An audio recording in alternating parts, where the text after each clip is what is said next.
everyone. Now in this session we'll be dealing with the basic concept of cell. It's a very basic difference between plant and animal cell. You have to find out the difference between plant and animal cell. So पहला difference क्या है? Most of you have like familiar with this thing. आपका 10th standard तक already हो चुका है. हम उसको quickly एक बार revise करेंगे and then आगे जाएंगे. So the plant cell if we talk about in terms of cell wall, अगर हम cell wall के बारे में बात करेंगे तो आपको सबको पता होगा कि plant cell has a cell wall in it. So cell wall is present. Cell wall is present, and here in terms of cell wall, animal cell is absent. In animal cell, the cell wall is absent. In case of plant, it is present. Now, cell wall क्या होता है? Cell wall, अगर मैं यहाँ plant का cell अगर draw करूं तो यहाँ आपको देख सकते हो आप कि ये जो है ये बाहर का है कवरिंग उसको, वो है cell wall. So this is actually the cell wall. And जैसे हमारे घर में भी वॉल होती है और वो वॉल हमको प्रोटेक्ट करती है, हमारे घर को एक शेप देती है, हमको बहुत लाइक बारिश धूप इन सारी चीजों से बचाती है. तो लाइकवाइज सेम यहाँ भी वैसा होता है. But surprisingly animal cell doesn't have the cell wall. So अगर एनिमल सेल अगर हम यहाँ ड्रॉ करें तो एनिमल सेल के पास सेल वॉल नहीं होता है. इसके पास सेल वॉल नहीं है. बट देन ऐसा नहीं है कि ये सेल वॉल नहीं है तो इसको प्रोटेक्शन नहीं होता है. इसके पास भी एक कंपोनेंट होता है. Cell wall is absent but instead of that cell membrane is present. इसके पास सेल मेम्ब्रेन होता है. लेयर और कवरिंग अराउंड इट. किसी चीज का अगर मेम्ब्रेन हम बोलते हैं तो या तो वो लेयर होगा या उसके अराउंड एक कवरिंग होगा. And 99% of the time it should be protective in nature. Protective होना चाहिए. तो ये सेल वॉल यहाँ प्रोटेक्शन देगा, यहाँ नहीं है, बट सेल मेम्ब्रेन इसको प्रोटेक्ट करेगा.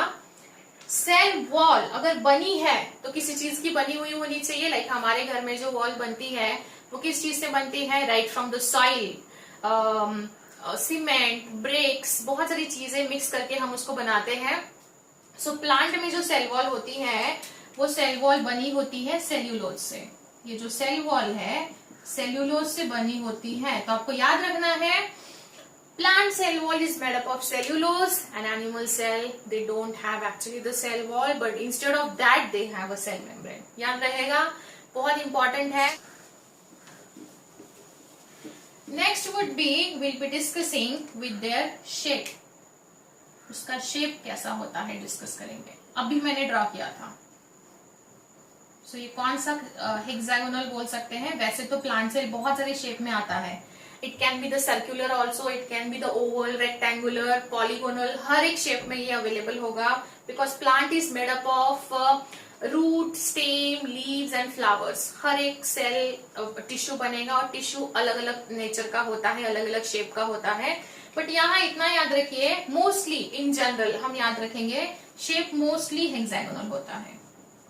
Mostly hexagonal in nature. Okay, so this is the hexagonal. Now here mostly again it would be in the cuboidal होगा, columnar होगा, टिश्यू में पढ़ेंगे हम वो. but mostly ये थोड़ा सा ऐसा oval रहता है, like this. oval nature में रहेगा. so mostly oval in nature. circular भी हो सकता है, elongated circular भी हो सकता है.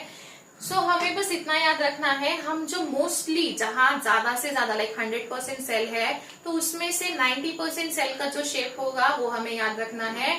सो मोस्टली अगर आपको पूछा mostly the plant cell would be in which of the following shape, तो आपको याद रखना है हेक्सागोनल, और उधर याद रखना है प्लांट एनिमल में ओवल शेप में होता है. मेरे साथ साथ नोट्स बनाइए एंड नोट्स मेंटेन करने का हैबिट बिल्ड करिए.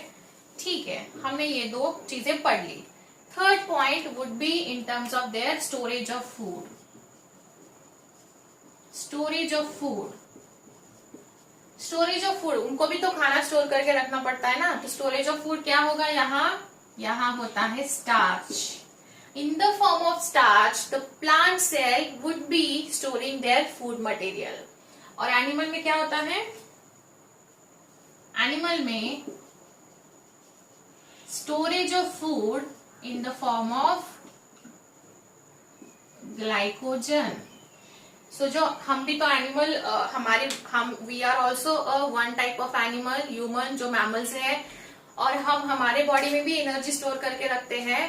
तो एनर्जी फूड के फॉर्म में ही स्टोर करके रखी जाती है. So glycogen is the type of biomolecule जिसमें हम हमारा फूड स्टोर करके रखते हैं, और ये जो है प्लांट स्टार्च में करता है.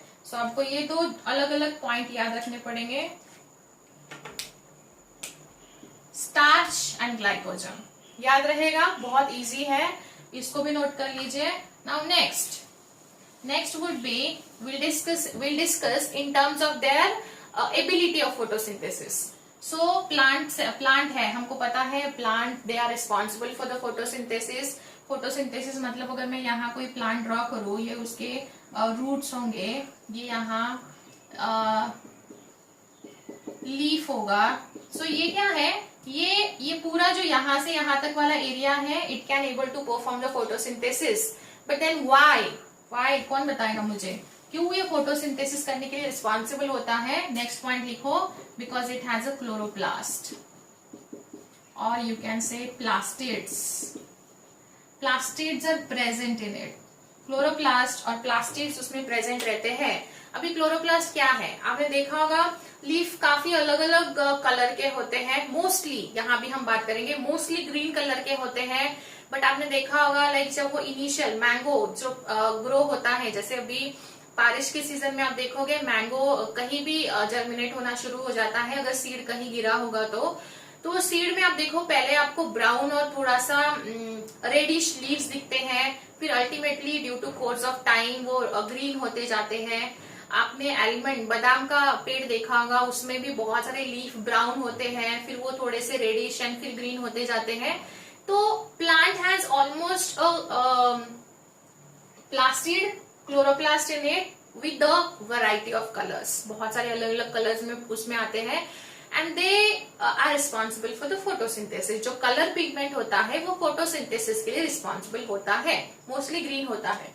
So this chloroplast or plastids, they are responsible for the photosynthesis. Photosynthesis means what? The ability of that cell which can make their own food material. मतलब जैसे अगर आपने किसी प्लांट को धूप में रखा तो with the help of sunlight, with the help of chloroplast and क्या चीज लगेगा उसको, CO2 and water. फोटोसिंथेसिस किस चीज से होता है, CO2 plus H2O in presence of sunlight and chloroplast और chlorophyll, ये हमको देता है glucose plus O2 would be the by product. हम जो O2 इनहेल करते हैं वो प्लांट से आता है. सो ये बैलेंस इक्वेशन नहीं है, यहाँ मैं बस आपको रॉ मटेरियल दिखा रही हूँ कि रिएक्शन के इस side these are the substrate, raw material है. बाय यूजिंग ये raw material with this component, ये उसका सपोर्टर है, उसका मीडियम है ये, जो कि फोटोसिंथेसिस प्रोसेस करके हमें एनर्जी देता है. प्लांट में जो ग्रेन्स हैं, जो भी खाते हैं, fruits vegetables, they are the product of photosynthesis जो हमें मिलता है. एंड मोस्ट इंपॉर्टेंटली जो ब्रीदेबल ऑक्सीजन हमें मिलता है वो भी प्लांट से मिलता है. सो बेसिकली ये सब कुछ क्यों पॉसिबल हुआ, chloroplast is present and here the chloroplast is absent. The plant has ability to do the photosynthesis, not animals. We are dependent on them for the food need. So जो खुद का food खुद नहीं बनाते हैं उनको बोला जाता है हेटेरोट्रॉफिक एनिमल, और जो खुद का फूड खुद बना लेते हैं उनको बोला जाता है autotrophic. Autotrophic means they have a ability to prepare their own food material. So they can prepare their own food material. And here they cannot make or made their own food material. So autotrophic means वो खुद का food खुद बना सकते हैं, like plant, and hetero मतलब they cannot prepare their own food material. They can prepare their food material with the help of photosynthesis. वो photosynthesis कर सकते हैं। फोटोसिंथेसिस क्यों करते हैं? Because they have a pigment. See कितना इजी है।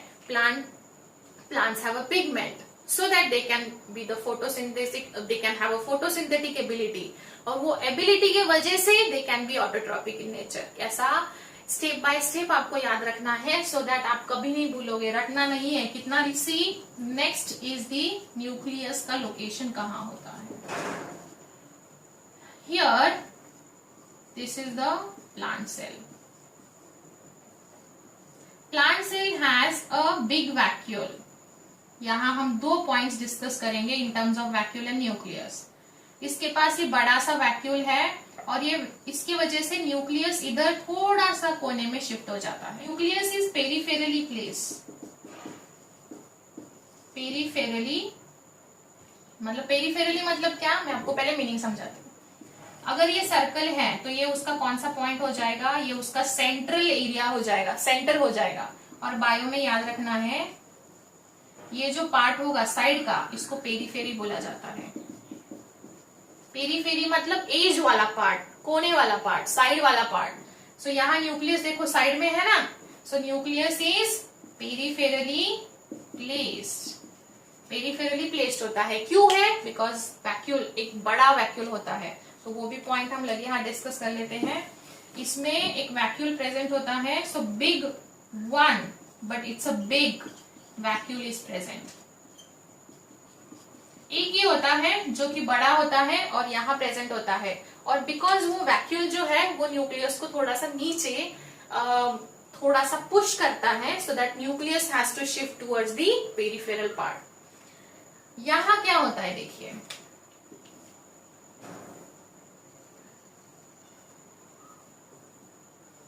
यहाँ न्यूक्लियस सेंट्रली प्लेस होता है और ये उसके वैक्यूल्स हैं। सो 2 पॉइंट्स यहां पे डिस्कस करेंगे। Nucleus is centrally place. Nucleus is a centrally place structure. तो क्यों इसके पास वैक्यूल नहीं होते? क्या होते हैं? But it has 2 to 4 small vacuoles are present. ये वैक्यूल्स है उसमें,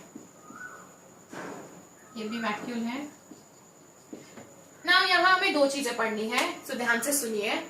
वैक्यूल का फंक्शन होता है storage of unwanted substance in plant cell. Unwanted and wanted, mostly unwanted substance in plant cell. And मतलब ये स्टोर हाउस है। जैसे हमारे घर में भी स्टोर हाउस होता है जहां हम चीजें ले जाके रखते हैं जो हमें नहीं चाहिए होती है ज्यादा से ज्यादा फ्रिक्वेंटली। तो ये वो प्लांट इसमें स्टोर करके रखता है। यूजफुल चीजें भी रखता है और जो यूजफुल नहीं है, जो अनवांटेड है, वो भी रखता है। एंड इसके साइज की वजह से ये न्यूक्लियस नीचे शिफ्ट हो चुका है और यहाँ वैक्यूल छोटे हैं सो दैट न्यूक्लियस आराम से बीच में रह सकता है। तो यहाँ न्यूक्लियस इज सेंट्रली प्लेस, यहाँ nucleus is a peripherally place. एक वैक्यूल यहाँ प्रेजेंट है, यहाँ बहुत सारे वैक्यूल्स प्रेजेंट है, ऐसा याद रखना है आपको। Now next would be in terms of lysosomes and mitochondria. Usually mitochondria and lysosomes are absent, but if present, कभी अगर किसी प्लांट में प्रेजेंट है तो वो बहुत few in number होते हैं। If present, they are few in number. Mitochondria and lysosomes are abundantly present. मतलब यहाँ नंबर उनका बहुत ज्यादा है, यहाँ नंबर एक तो नहीं होता है, अगर हुआ भी तो कम होता है। Mitochondria as we all know, आपने पढ़ा होगा 10th स्टैंडर्ड तक में भी, बस एक बार रिवाइज कर लेते हैं। It is called as power house of cell. It is called as power house of cell. लेकिन ये क्यों होता है वो हम पढ़ेंगे सेल वाले चैप्टर में। और lysosome is called as suicidal bag of the cell. Suicidal bag of the cell. So suicidal क्यों बोलते हैं या पावर हाउस क्यों बोलते हैं, ये हम सेल के चैप्टर में पढ़ेंगे। लेकिन यहाँ याद रखिए प्लांट में एब्सेंट होते हैं, बट अगर प्रेजेंट है तो बहुत कम नंबर में प्रेजेंट रहेगा। यहाँ थ्रू आउट कोई भी एनिमल सेल ले लीजिए, उसमें ये अबंडेंटली प्रेजेंट होता है। क्या? Power house of cell and suicidal pack of the cell. इनका डिटेल स्ट्रक्चर हम बाद में पढ़ेंगे, जब हम सेल का चैप्टर डिटेल में पढ़ेंगे। अभी आपका होमवर्क ये है, फिर भी यहाँ मैंने एक डिफरेंस है सेंट्रियोल्स के टर्म में। सेंट्रियोल्स कहाँ प्रेजेंट होगा और कहाँ एब्सेंट होगा, ये मुझे आपको बताना है, ये आपका होमवर्क है। सेंट्रियोल प्लांट में प्रेजेंट होता है कि एनिमल में एब्सेंट होता है, कि एनिमल में प्रेजेंट होता है कि प्लांट में एब्सेंट होता है, ये आप मुझे बताओगे फाइंड आउट करके, और आपके नोटबुक में ये अगला पॉइंट मेंशन करोगे। And yes, that was all about the plant and animal cell का डिफरेंस। बहुत बेसिक था, जो 10th तक आपने पढ़ा हुआ है। ये जो सारे मैं नोट्स दे रही हूँ, एक बायो का जो नोटबुक बनाओगे, इसमें इनिशियली जो 1 by 1 हो रहा है उसको लिख के रखिए, सो दैट आपको इससे बहुत फायदा होगा। That would be a very beneficial notes for you all, and see you in next session. Thank you.